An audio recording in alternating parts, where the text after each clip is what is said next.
knew something was wrong the moment she walked into the kitchen that morning. Barefoot, pale, her hands trembling as she held a cup of coffee she wasn't drinking. "Ethan," she whispered, eyes red. "We need to talk."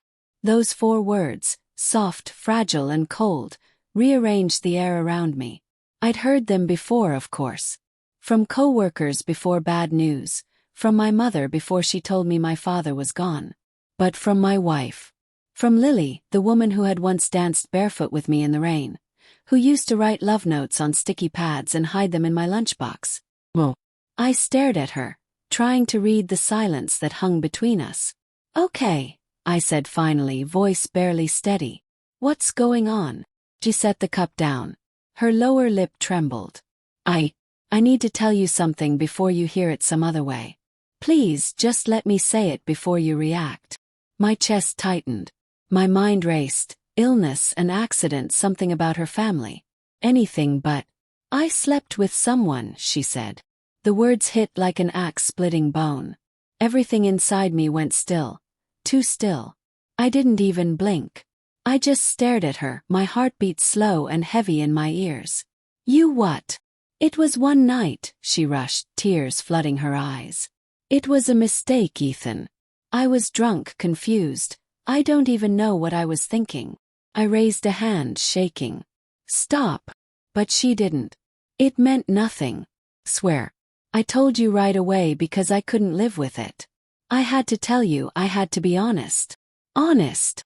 I snapped, my voice breaking. "You call this honesty? After the fact?"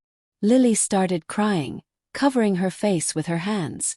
I could hear her choking back sobs, but I couldn't move toward her. Every part of me wanted to recoil. From her, from the kitchen, from the life I thought we had.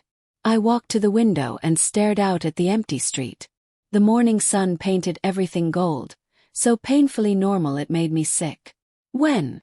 asked finally. "2 nights ago," she whispered. "After the conference. I had too much to drink, and one of the guys from work walked me back to my room. I don't even remember half of it." I turned around sharply. "But you remember enough to know it happened." She didn't answer. The silence between us stretched until it felt unbearable. "Why tell me?" I asked quietly. "Why now?"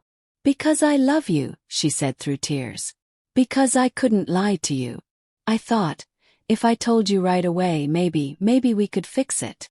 "Fix it?" I let out a short, bitter laugh.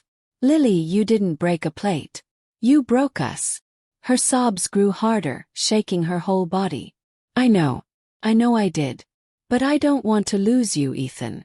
Please." I took a step back like she'd just pushed me. "You already did." The next few hours were a blur of numbness. I packed a small bag. My wallet, my phone charger, a few clothes, while Lily followed me from room to room, begging me to talk, to listen, to not make a decision I'd regret. But the thing was, I wasn't deciding. I was reacting to something that had already happened. The choice had been made 2 nights ago in a hotel room. When I reached the door, she grabbed my arm. "Ethan, please. Don't just leave. Don't throw away 10 years over one mistake." I looked at her hand clutching me. The same hand that once slipped a ring onto my finger, the same hand I'd kissed 1,000 times. "I'm not throwing anything away," I said, voice hollow. "You already did." Then I walked out. I spent that night in my brother's spare room, staring at the ceiling until dawn. The pain wasn't loud, it was quiet, heavy, like carrying a weight that pressed against my ribs every time I breathed. Images looped in my head. Our wedding day, her laugh, the way she used to fall asleep with her head on my chest. And then that new image, her with someone else. I didn't even know what he looked like, but my mind gave him a face anyway. Faceless, shadowed, smiling. By morning I'd made my decision. When I drove back to the house, Lily was waiting on the porch, her eyes swollen, holding her phone like she'd been clutching it all night. Before she could speak, I said it. "I want a divorce." Her face crumpled. "Ethan, please. You can't mean that. We can go to therapy, we can." "I mean it," I said, forcing each word out evenly. "You had a choice that night. And so do I now. She tried to reach for me again, but I stepped back. Don't. Please don't touch me. Tears spilled down her cheeks. I didn't mean for this to happen. I hate myself for it. I've been so lonely since you started working late. Don't you dare, I cut in sharply. Don't you dare blame this on my job. Her mouth opened, but no words came. You didn't cheat because you were lonely, Lily, I said, my voice cracking. You cheated because, for one night, you wanted to. The truth hung there, cold and merciless. She covered her mouth, sobbing, and I turned away. Over the next few weeks, I learned what silence truly sounded like. It wasn't just the quiet of an empty house. It was the absence of her. The way her laughter used to fill rooms. The sound of her footsteps in the hall. The small talk over morning coffee that suddenly felt like another lifetime. At night, I'd still catch myself glancing at her side of the bed, the imprint of her pillow haunting me like a ghost that wouldn't fade. Friends tried to talk me out of rushing into the divorce. My mother called and said, "Maybe she made a mistake, Ethan.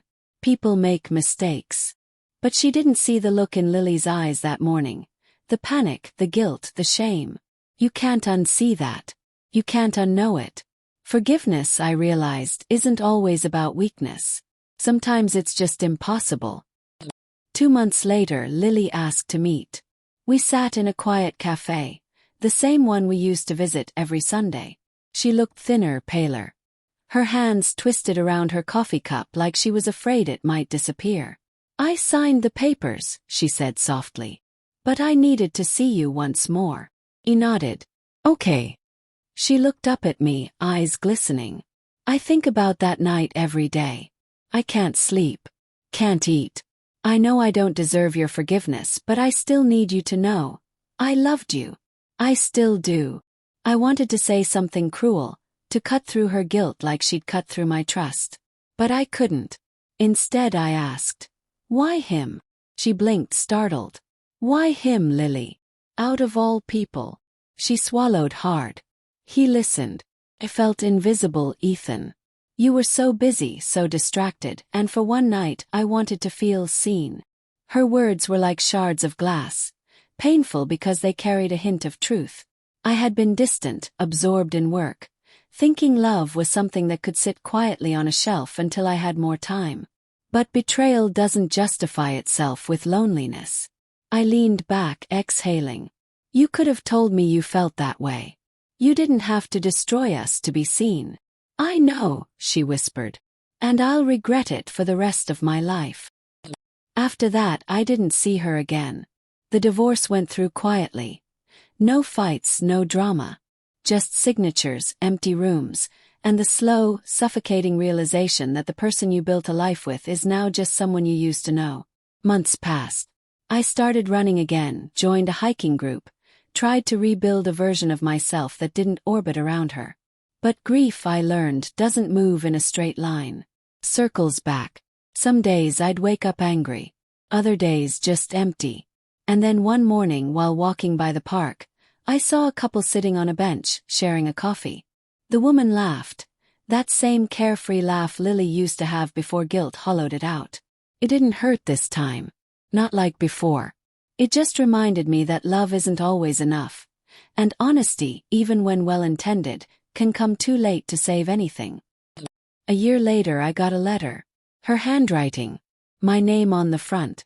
I hesitated before opening it, my heart thudding quietly. "Ethan. There isn't a day I don't think about what I did. I've tried to move on, but nothing feels real without you. I know I can never undo it, and I'll never ask for your forgiveness. I just want you to know that if you ever wondered whether I loved you, I did. More than anyone.